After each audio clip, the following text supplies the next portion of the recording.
Ya. Assalamualaikum warahmatullahi wabarakatuh.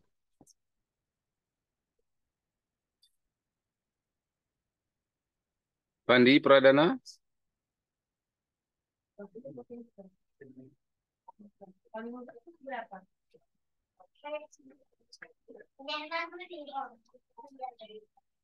pas saya dari Medan, pas mau pulang biasa lambat macet.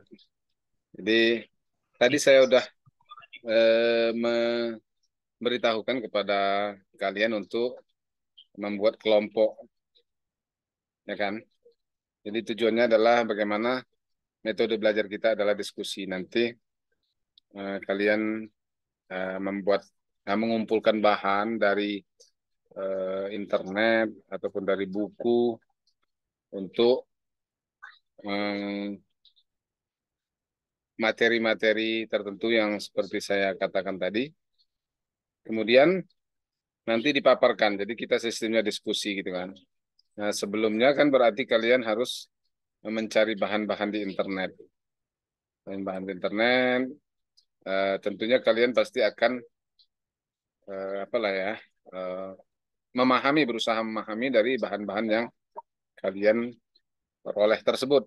Nah, makanya metodenya kita buat berdiskusi ketika kita berjumpa di pertemuan itu kita diskusi gitu. Jadi cuma mungkin karena ini baru tadi siang ya saya memberitahukannya, pasti kalian belum bisa mengumpulkan bahannya. Insya Allah minggu depan kita buat seperti itu.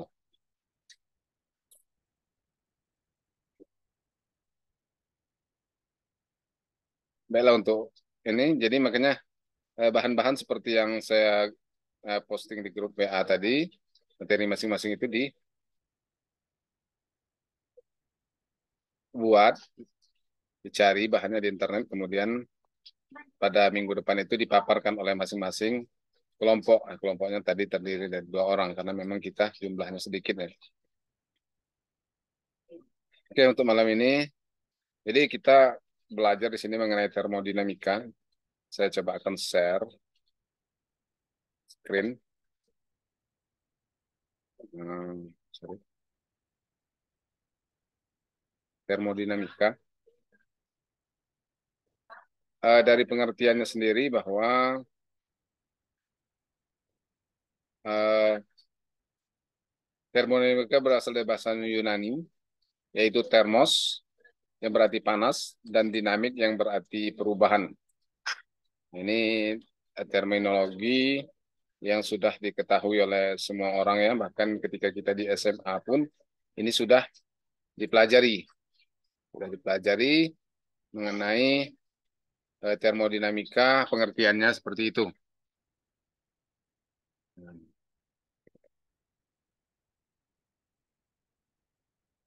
Termos, ada kata termos. Termos ini seperti apalah ya, termos air panas yang ada di rumah-rumah kita. Nah, kemudian hmm, dinamik atau dynamic yang berarti perubahan atau bergerak. Jadi kalau dikatakan termodinamik berarti dia bergerak, selalu bergerak. Jadi bagaimana menurut analisis tersebut bahwa termodinamik itu adalah membuat panas itu menjadi sumber gerakan atau sumber energi gerak.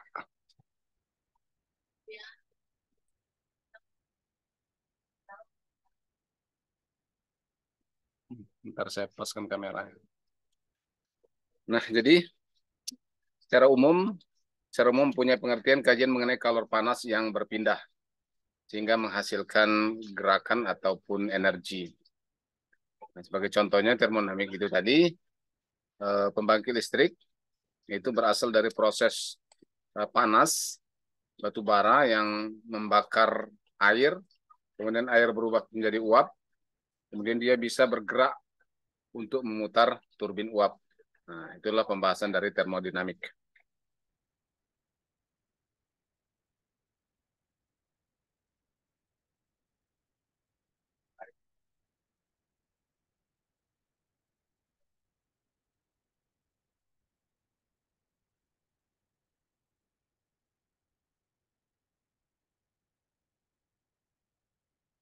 Kemudian dalam termodinamik itu namanya ada usaha luar. Jadi kemarin kita sudah menyinggung ya mengenai sistem, lingkungan, dan batas sistem. Kalau sistem itu yang menjadi pokok pembahasan kita atau yang mau dibicarakan. Misalnya kita mau membahas mengenai eh, motor bakar. Motor bakar berarti apa yang menyebabkan tenaga atau energi di motor bakar itu? Yaitu pistonnya. Pistonnya tadi. Makanya yang menjadi sistemnya adalah dalam piston itu. Di situ ada eh, bensin, ada api, ada udara yang dicampurkan sehingga menghasilkan letupan panas yang menghasilkan energi atau perpindahan. Jadi sistemnya adalah yang di dalam piston itu. Kalau kita berbicara bagaimana proses sistemnya, maka yang ada di dalam piston itu. Uh, Usaha luar dilakukan oleh sistem. Nah, jika kalor ditambahkan, dipanaskan, atau kalor dikurangi, didinginkan terhadap sistem. Nah, jadi akan proses menghasilkan energi ataupun dia membutuhkan energi itu dari bagaimana ketika kalor ditambahkan, dipanaskan, misalnya kalau di motor bakar itu busi membakar minyak, itu berarti ditambahkan panas, maka akan menghasilkan tenaga. Ini memutar turbin letupan itu akan menekan piston sehingga dia ujungnya itu akan memutar bagian rodanya. Nah, kemudian ketika kalor dikurangi atau ketika pada saat itu tidak ada kalor di dalamnya, sudah dihabiskan semua untuk menekan itu, maka dia akan meminta energi dari sistem. Itulah kenapa roda itu kan dia harus ada pemberatnya, sehingga dia ketika dia memutar roda itu, ketika dia punya panas, dia akan mutar roda, kemudian ketika dia dingin, dia akan roda tadi yang menekan daripada piston itu sendiri. Untuk lebih jelasnya bisa kalian lihat di prinsip motor bakar ya.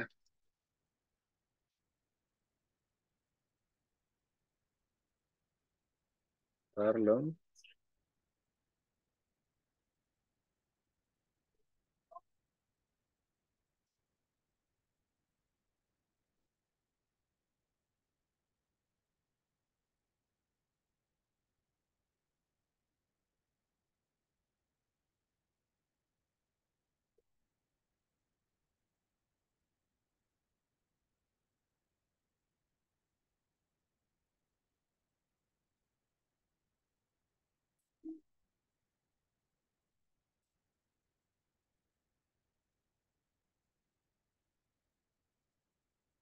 untuk sederhananya akan saya coba perlihatkan ada uh, animasi sedikit ya.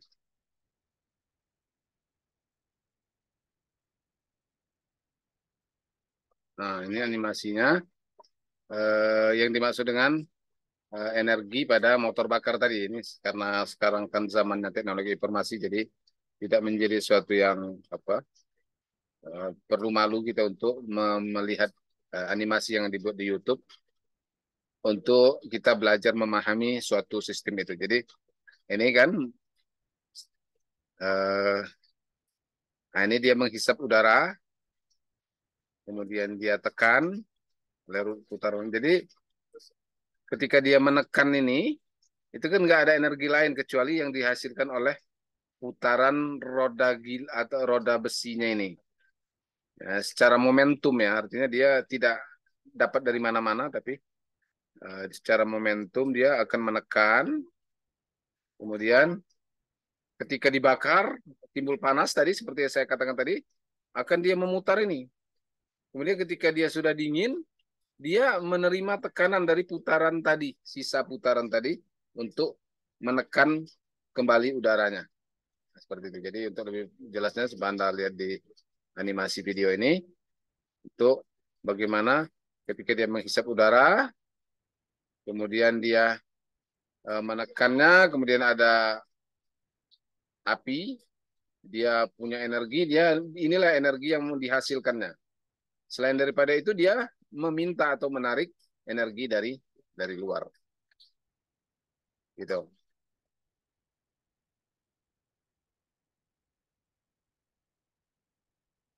Nah, itu tadi.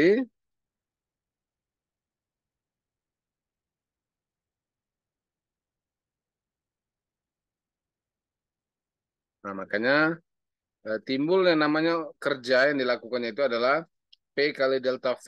Ada perubahan volume kan kita tahu tadi ketika piston itu ditekan dia akan volumenya akan jadi lebih kecil. Volume itu bagian yang udara isinya udara.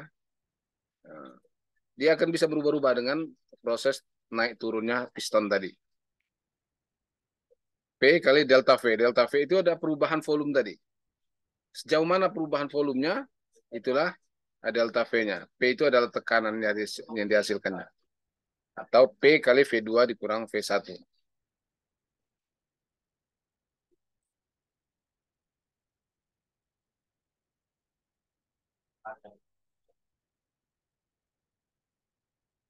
Atau kalau dalam rumusan yang lebih uh, matematik lagi atau lebih jelas lagi, lebih teliti lagi, itu dengan menggunakan integral. Jadi usaha itu adalah integral dari P kali dV, di mana batas integralnya dari V1 ke V2. Sorry, ini salah, V1 ke V2.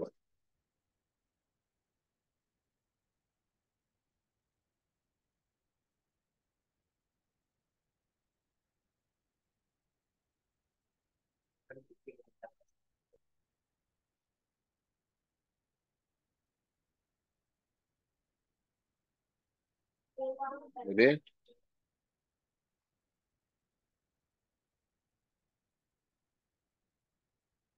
kemudian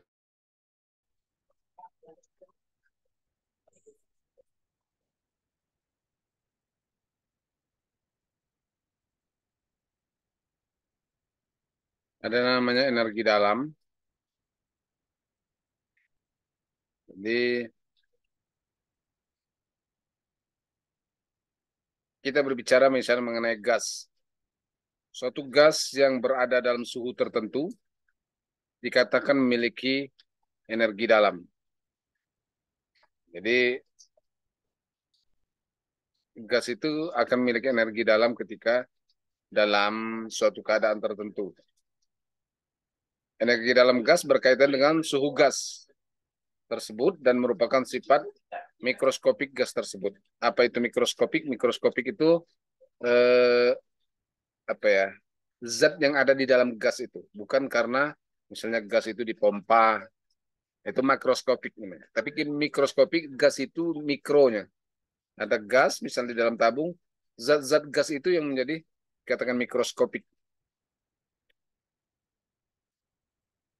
Meskipun gas tidak melakukan atau menerima usaha, gas tersebut dapat memiliki energi tidak tampak, tetapi terkandung dalam gas tersebut yang hanya ditinjau secara mikroskopik. Jadi kalau gas itu kan LPG misalnya. LPG itu kan dari bahan karbon, yang mana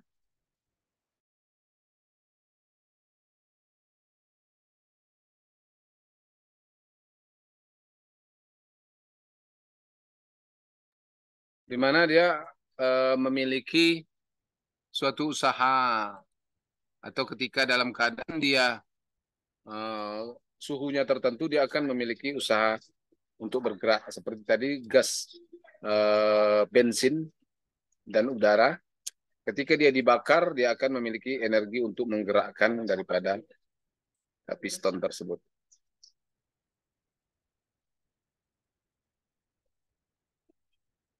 Jadi ada di dalam gas itu ada partikel-partikelnya sehingga terdapat energi kinetik. Tahu kan energi kinetik itu energi yang berhubungan dengan kecepatan suatu partikel atau benda. Dalam gas partikel lah, jadi kecepatan partikel itu bergerak, itulah energi kinetik daripada gas.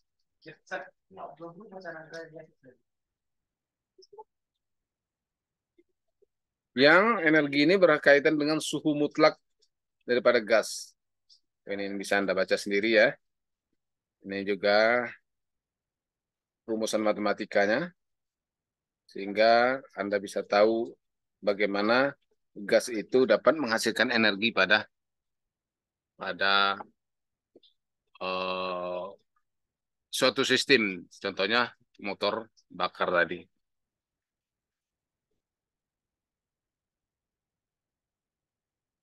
Hmm.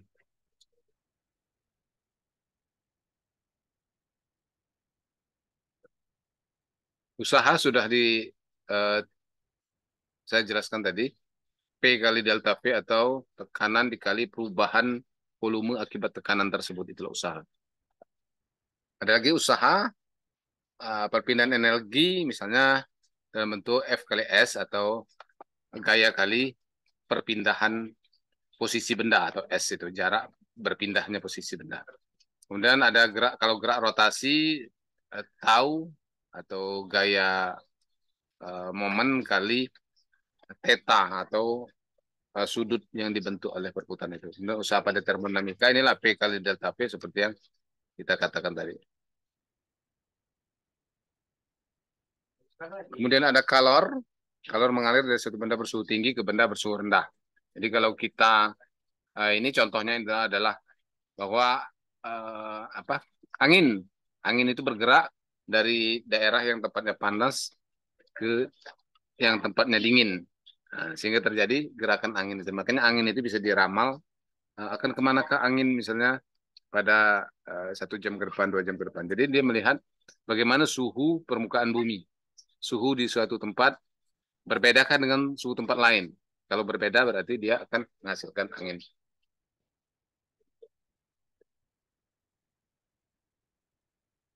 Ini proses-proses termodinamika, ada isobarik, proses pada tekanan tetap, ada isokorik, proses pada volume tetap, kemudian ada isotermal, proses pada suhu tetap. Kemudian adiabatik, proses pada kalor tetap. Contoh adiabatik ini pada termos tadi ya. Nah, kalornya tetap ketika kita masukkan air dalam termos, maka termos itu tidak akan pernah, bukan tidak akan pernah, tapi lama baru terjadi pendinginan. Oke, saya kira itu untuk bahannya, nanti biar saya share saja ya ke ini ke apa ke grup biar bisa dipelajari. Oke, kita cukupkan demikian ya untuk pertemuan kita pada kesempatan ini. Besok minggu depan insya Allah kita lanjutkan dengan diskusi mengenai makalah yang akan kalian buat nanti. Oke, Ramses Sijabat, Daniel Chandra Sitorus. Apakah ada pertanyaan? Kalau ada yang mau tanyakan silakan. Tapi kalau tidak ada, kita akhiri saja pertemuan kita Ada, dan Pak. insya Allah Makasih, kita Pak. lanjutkan pada Iya, Pak. Nggak ada, Pak. depan.